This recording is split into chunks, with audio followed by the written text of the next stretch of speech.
Good day, Terrarians. PurpleMentat here, bringing you episode 15? 16? 16 of my Calamity single-player series. We are in the hard mode jungle surface with a Zerg potion going, just to collect some loot, especially from these angry trappers. They got something we want. Do I not have my mage combination on hand? I seem to be regenning mana really slow. Definitely want to get my regen potion. Oh, no. Watch out. Turtles! Caution, turtles. Trapper bulbs, that's what I'm after. Show you why in a moment. So, that trapper bulb that I just picked up and then lost sight of. Excellent. Happens a lot. It's easy to do. Oh, my guys are stuck in the wall. That's a problem. Gotta get them free!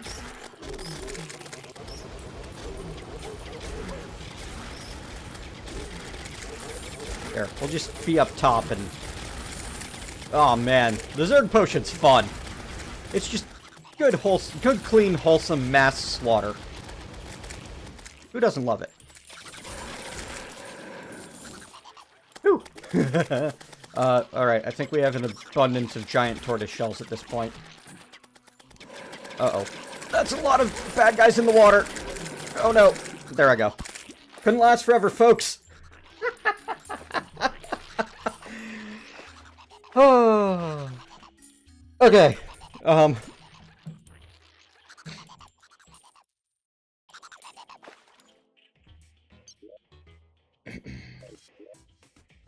Where were we? Trapper bulb. Did I actually pick it up, or did I just accidentally mouse over it? Kinda wanted that thing. Got lucky and got a corruption key. Anyway, let me, what is it? It's like honeydew or something like that?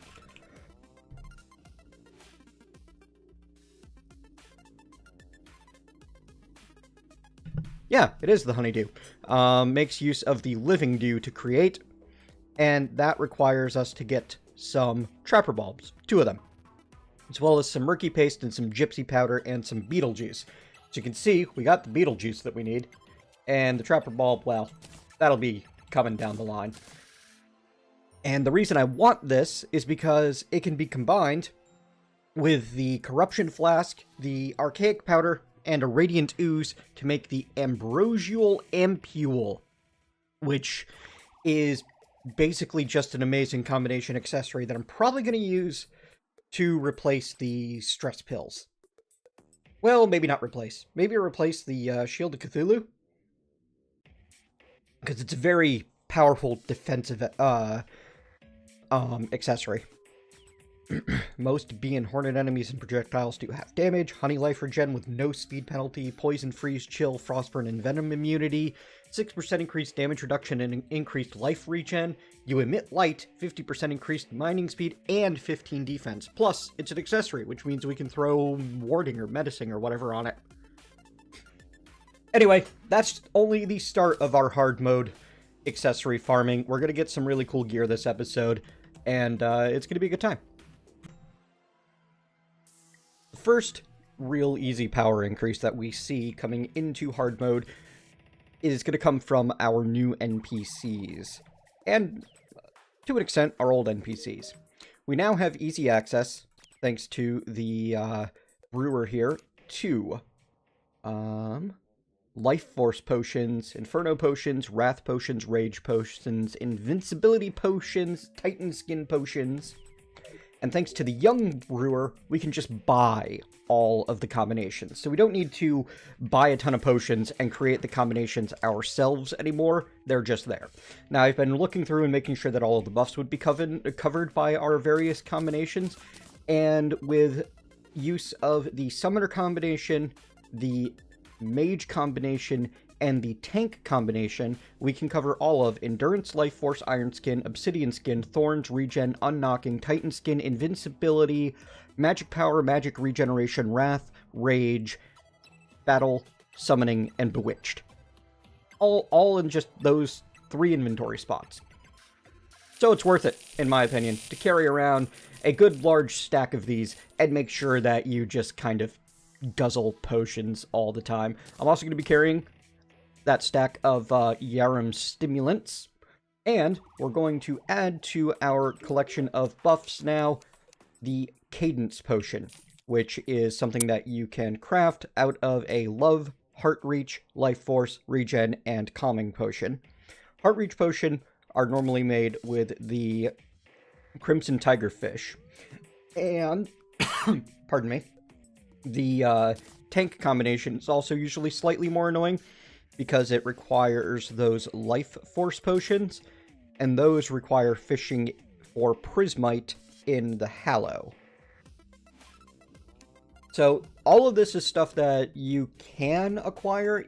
I think that you're running up against your limit of buffs here. Let me see. That's 1, 2, 3, 4, 5, 6, 7, 8, 9, 10, 11, 12, 13, 14, 15, 16. So yeah, with these 16 buffs plus the effect of like your summons themselves, your sunflower, any banners you have local, you've hit 22 buffs.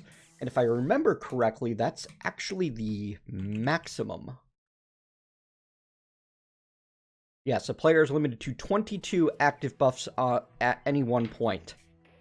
And the leftmost in the bar will deactivate if the player, if another is applied after the limit is reached. And this is without us having, like, a vanity pet active. So, once you're in regular, or vanilla, I guess you could say, hard mode, it's pretty, well, even before then, it's pretty easy to run out of space for buffs. However, thanks to the magic of mods, we get to have all of these buffs active at the same time. Because, for example, the mage combination only takes up 1 buff slot. The tank combination does the same.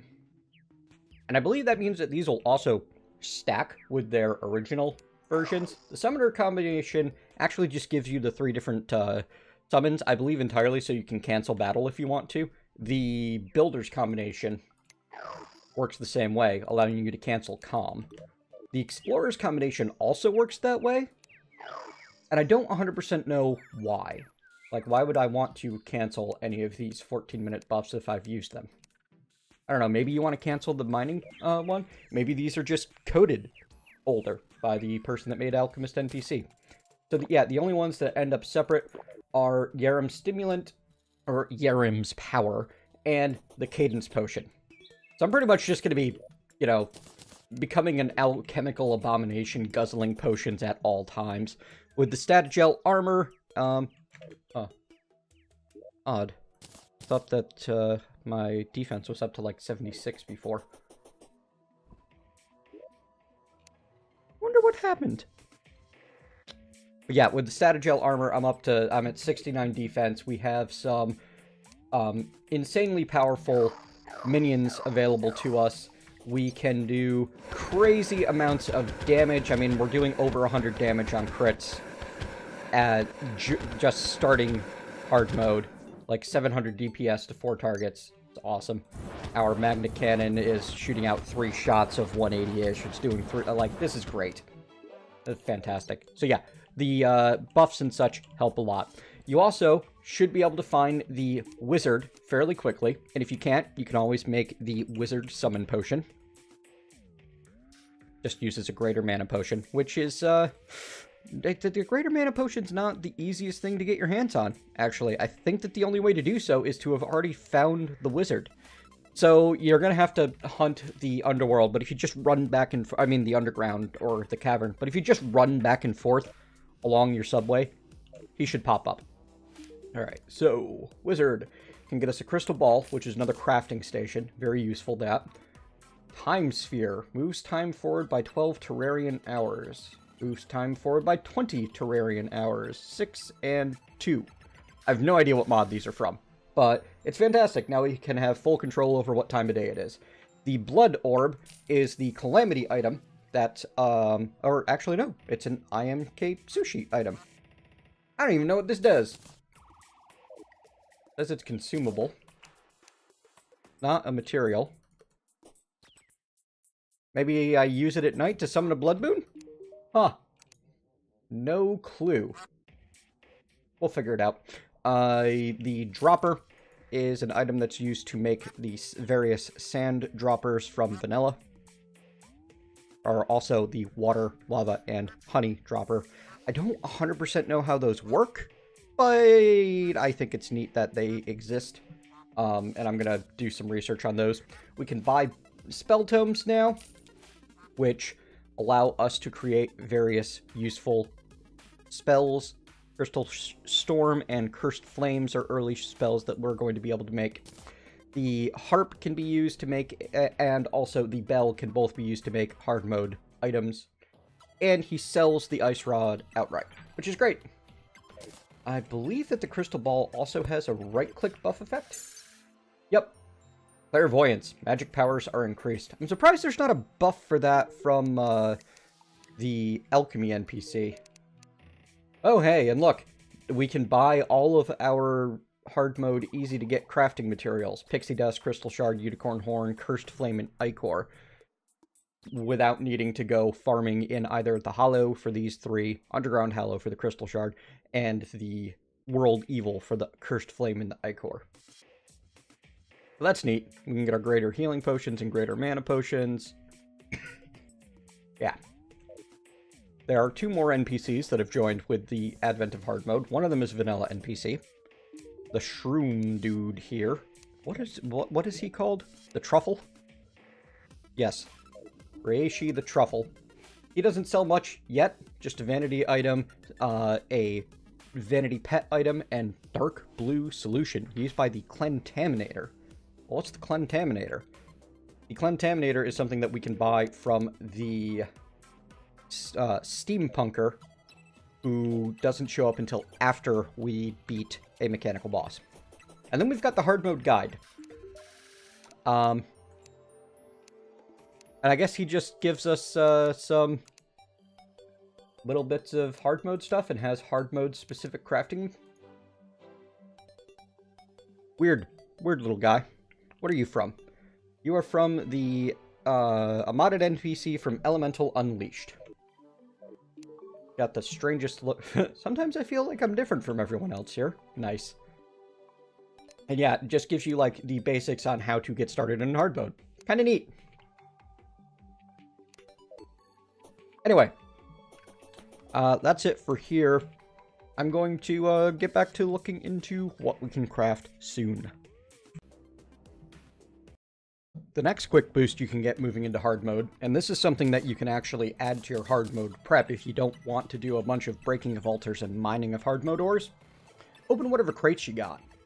The golden, iron, and wood crates have a pretty good chance of giving you various hard mode ores. In this case, I got Orichalcum, which is nice. Now we can make ourselves a pickaxe that can straight up mine the, well, almost make ourselves a pickaxe that'll be able to mine the adamantium and titanium. So you can start with some of the better stuff. Plus, the crates have options of dropping some useful things that are hard mode specific, which I'm not getting yet, but that's okay. Besides, you know, the ores and bars. Get rid of you. Ah, there's one. The Enchanted Sundial allows time to fast forward 1 day per week. And because we are in a modded world, we can use Fargos to create a mana version of that you left-click to instantly switch from day to night, and right-click to activate the Enchanted Sundial effect.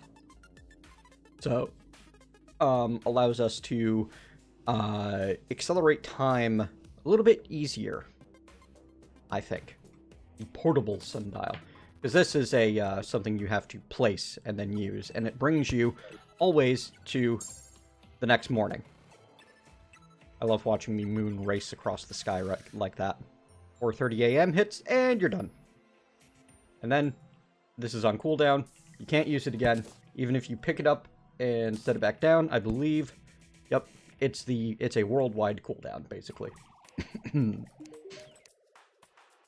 So, let's see what else we got. We got Journeyman Bait we can get rid of. We've got a bunch of potions that we just don't care about because we have other options. You can also get greater mana and healing potions out of those, which is nice because the greater healing potions are a little bit of an annoyance to make if you're doing it by vanilla, with pixie dust and crystal shards being what you need to gather. They're not it's not a huge deal, and thanks to Alchemy NPC, we can buy ourselves a near limitless supply of both. So, whatever, you know? But that's mods and modded power creep more than anything else. Snow Globe summons the Frost Legion. Fun! I didn't think we'd get access to that right off the bat. Falcon Blade, don't need. Gingerbeard, Tartar Sauce, Sailfish, Journeyman Bait, Old Mana, and Healing Potions. Can't get the good ones out of the Iron Crates, unfortunately. You can still occasionally get some useful bars. And then the Wooden Crates, they drop ore instead of bars. That's okay, we need that too. Iron Skin, Tungsten, Tsunami, Umbrella, Plant Fiber, Bait, Lesser Potions, more Bait, Palladium Ore, yeah. So, having a, you know, a couple of hundred gold crates before you enter hard mode could mean that you don't need to break any altars at all. I don't want to do that much fishing this time, but it's worth it if that's your thing. Some people consider that, like, basically cheating. I don't know, though, because it's an option that was added to the vanilla game. And I have a hard time calling it cheating if it's a vanilla option. Oh, hey, here's something that's hard mode specific. The Anchor. Really weird little weapon. No auto fire on that, unfortunately. And because we've got Calamity, vanilla weapons basically don't exist. At least not on our radar. Now, you're going to need to get yourself a hard mode forge and a hard mode anvil before you can really accomplish much. That gets sold. You pause it. Ooh, I got a turtle mount. The turtle mount is adorable, but it's also slow. It's really only useful because it's, I think it's super fast in the water and can swim. But I might even be wrong about that. It might just be for show. I'm gonna keep it, though. Because he's cute. And that matters. Alright. Let's see. We're looking for our, we can make either an orichalcum or a mithril anvil. We're gonna go ahead and make the mithril anvil. And that's going to replace our old iron anvil. And then we need a forge. Ooh, titanium forge is a nope. Purium forge is a nope. Adamantium forge, we don't have the kind of ore that we need. We would need an awful lot more wooden crates to get that. And the wooden crates just don't have a high rate of return on ores, no matter what mode you're on. Oh well. Go away stuff. So, I guess that's it for here. Now we're off to break some altars. One of the first things you should consider doing in hard mode is visiting your witch doctor in a jungle hut at night. Make sure it's in the jungle biome so that you can buy the leaf wings. These are significantly better than the pre-hard mode wings we were able to make, as these have a maximum height of 81 tiles, a flight time of 2.67 seconds, and a horizontal speed bonus of 125%, where the Skyline wings that we currently have, considerably less, as you can see. Low flight time 20, low acceleration 1. These don't give you the details there, but just as way of demonstration, Wandering Eye, we can go from 220 straight up. Oh, look, there's a ceiling there, boss. Excuse me, let me get out from underneath the ceiling I built. More Essence of Cinder. It's like a soul that drops from flying enemy. Up and Jack. Well, first time I knew you existed. Ah, he's a Halloween enemy. Neat.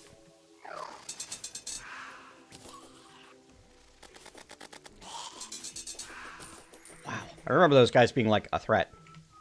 The possessed armors. Angry Nimbus there can drop a potentially useful magic weapon that is basically an upgraded version of your whatever evil world rain staff you might have. Alright, so from 180, we can make it up to about 338. Whereas with the leaf wings, we can go from our 180 up to 450. Significantly better. Plus, we get to move faster when we fly sideways, which is nice. You want to get to max speed first if you can.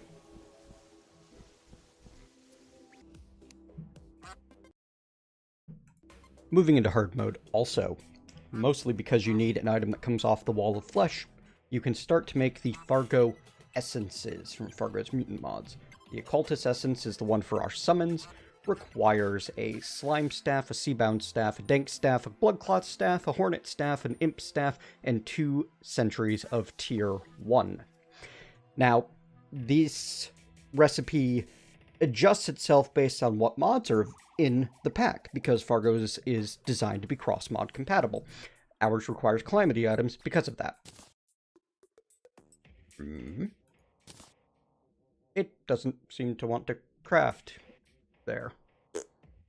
Alright, I guess I gotta pull things out and craft it by hand. I should really set up a summon station nearby. Should all be staff. Seabound, bloodclot, dank, imp, hornet, lime, and then we need the sentries. Oh, they're not named sentry. Darn. I think I had an explosive trap rod and a lightning aura. Yes. And we're going to make sure that we deposit our current weapons of choice. I got myself one of those Nimbus rods I was talking about, which I'm very happy about. And I have been converting some area to hallowed around spawn, because I like the hallow. I like living in the hallow. And I don't think it'll be too much of an issue. Alright, you. Give me another one of your Tinker's Workshops. If. Go ahead and make ourselves that occultist's essence. So. Bam. Alright. It worked. Now this is a accessory, so it can be reforged. Since it's a max minions, I'd probably suggest warding. We're still not at the point where an extra 24 defense is nothing. I don't know if we'll ever be there. I'm terrible at dodging, so I will always forge for warding. Most likely. And because this gives us a bonus to our maximum number of minions and our maximum number of sentries, which is fantabulous, we're going to keep it on hand. And yeah, that means that we're now able to use 2 ballistas outside of, or if we wanted, 2 lightning auras outside of our Old One's Army event. The other new weapon we can make is the Knight's Ray. And we've technically been able to make this since we killed the Slime God. I just forgot about it.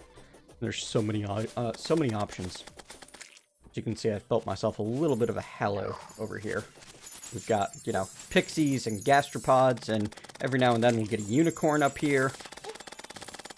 You probably want to make yourself a little bit of a place to hide while you're fighting in the hallow because of the gastropods. It looks like there's no specific hallow token, just hard mode token. And I'm still getting post-eye surface tokens. I'm not sure if there's any other surface token available. I should do a search. Anyway, we need a demon altar for the Knight's Ray, and I'm still not sure if there's another demon altar easily available to me.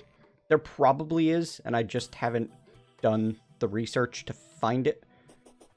But I think that the one that I'm using in my multiplayer playthrough right now came from Thorium, because it's from the tracker. Oh, we've got our first Amarok. It's just a frost yo-yo. Afflicts Frostburn, which is a nice little extra damage debuff. Ow, wolves hurt. I don't know if they're a corruption or a snow thing, because our corruption is kind of interwoven with the snow. Ah! Corruption mimic. Those things are nasty.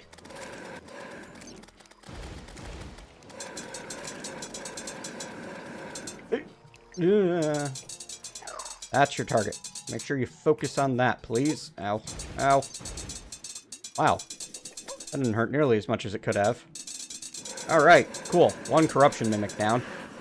Woohoo! We got a celestial claymore. And the unpleasant chain guillotine. That is not what I expected. It's from Calamity. What? What?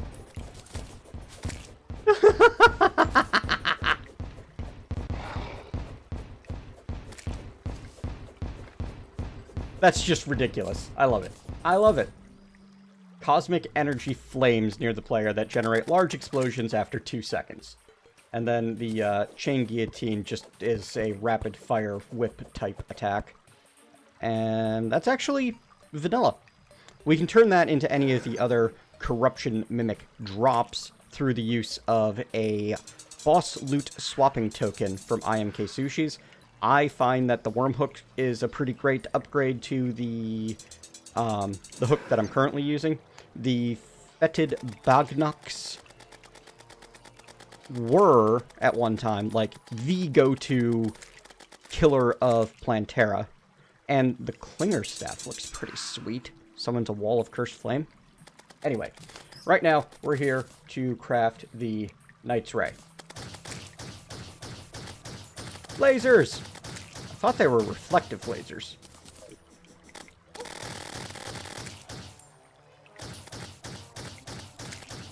Okay, so they hit one target, and then they occasionally spew off extras to hit other nearby targets. Anyway, it's a nice upgrade from the, in my opinion, the Eldritch Tome that we had, because it's already almost the same damage, and it doesn't even have a modifier on it yet. So, worth it. Hey, look, vitamins. Nice. That's easier than I expected. Vitamins are an important component of the armor bracing. Okay, so I've shown you the general recipe for the ampule.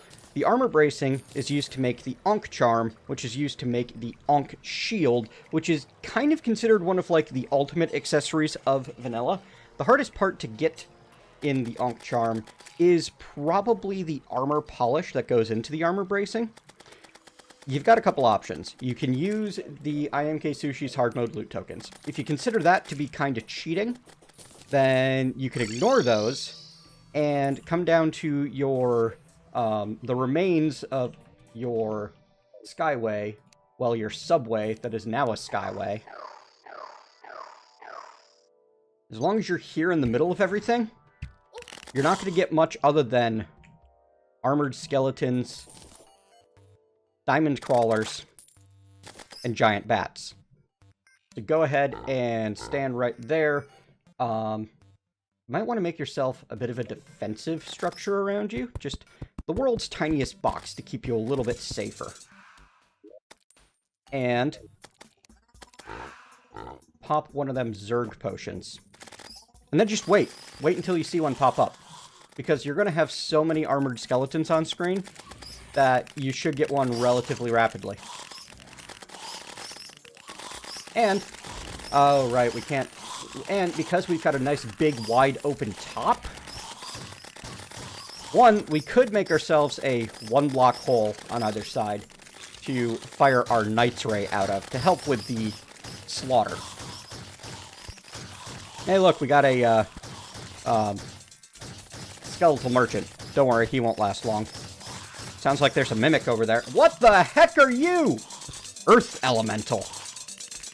Oh, you died like the rest. Arid Artifact. Summons a sandstorm. Sandstorm will happen shortly after the item is used. Neat! So yeah, you can help out with your Knight's Ray. There's other options as well. For example, you could fling a couple of sentries out there. Bam. Bam! Don't forget to hang your banners as you get them. They'll make things die faster. You get the idea. If you decide to go out there and fight by hand, be very, very cautious. And remember that you can always make things leave you alone for a second just by dropping through the platform and sending all of the enemies basically down here. Oh my god, I love this Zerg potion. It's redonkulous. But yeah, good luck. You can find your, apparently you can also get a clock that way, probably from a pixie or something. You can get your armor polished that way fairly easily. If you start to get overwhelmed, remember you can just cancel the Zerg buff anytime. Wow.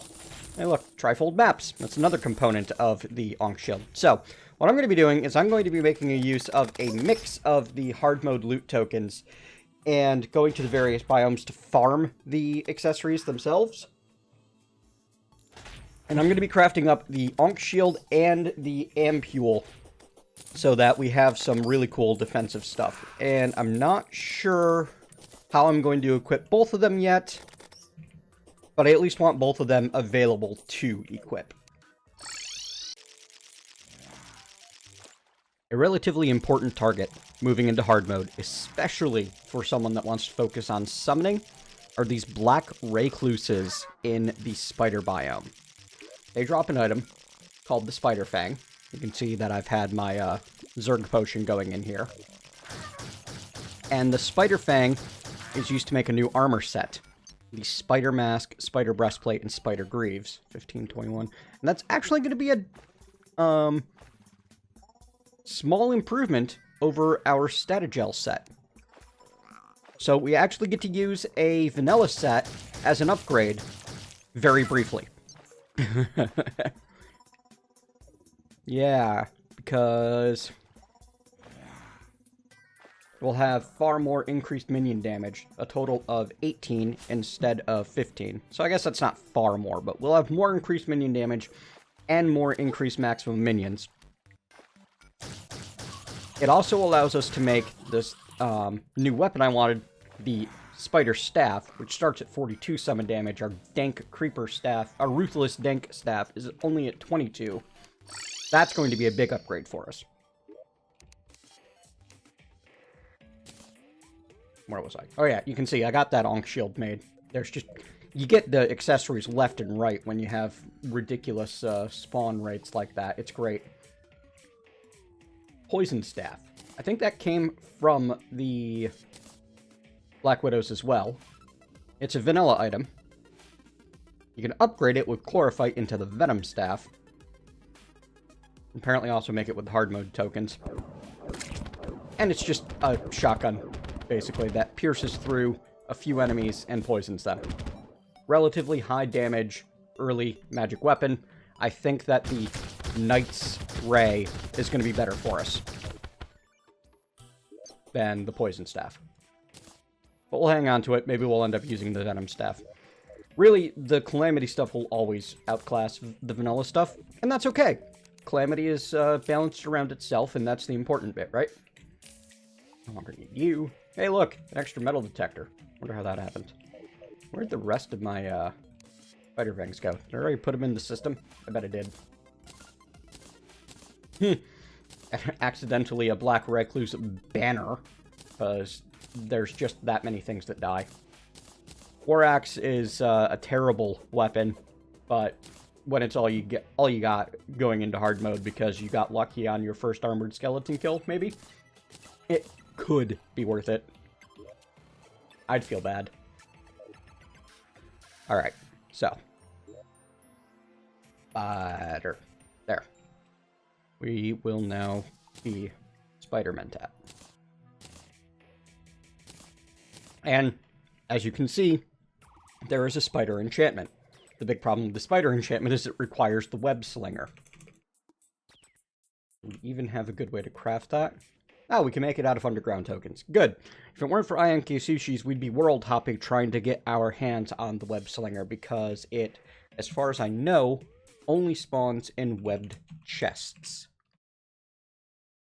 Web slinger... Oop, hang on. That just took me to the hook page on the wiki.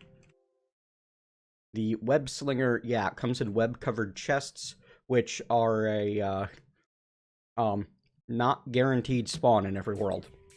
So you have to find all of the spider nests, and the web cover chest is relatively rare.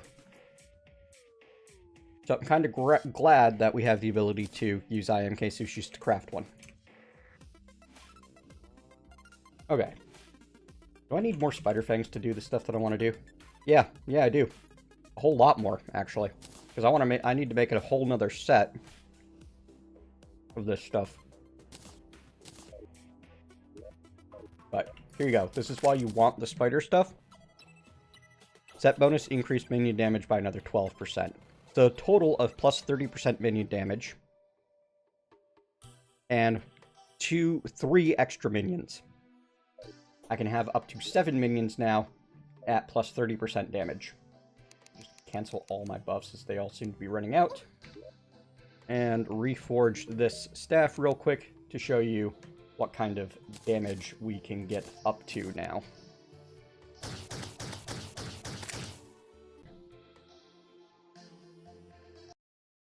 And there you can see it. Ruthless Spider Staff, 54 minion damage. Now, these guys do have a disadvantage.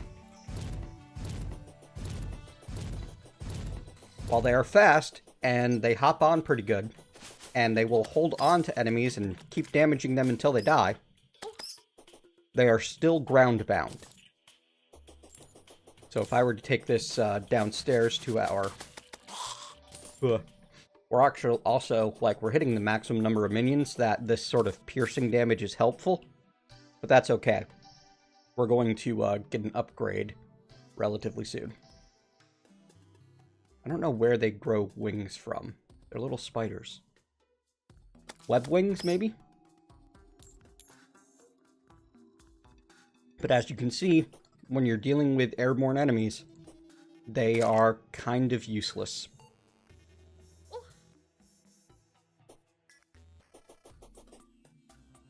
However, they do have an advantage, which I can show you most easily in the spider biome. All of my little extra legs from the spider gear.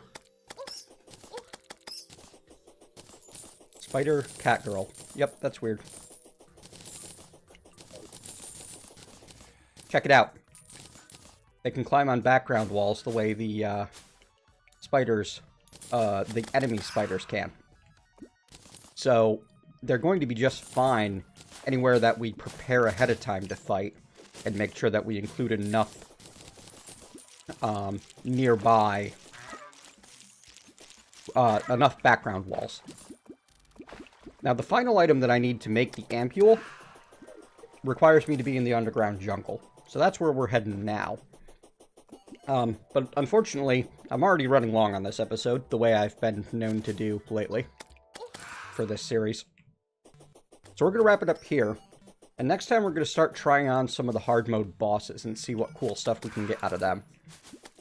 As we were able to fairly quickly exploit the world for the initial goodies of hard mode. Thank you very much for joining me. Hope you've enjoyed today's episode. If so, leave me a thumbs up, tell me what you liked. If not, leave me a thumbs down, tell me what you'd like to hear me, see me, whatever, do better. Either way, you want to see more of this, please subscribe. Don't forget to check out the multiplayer series that I'm doing with Saf and friends. And I'll see you next time.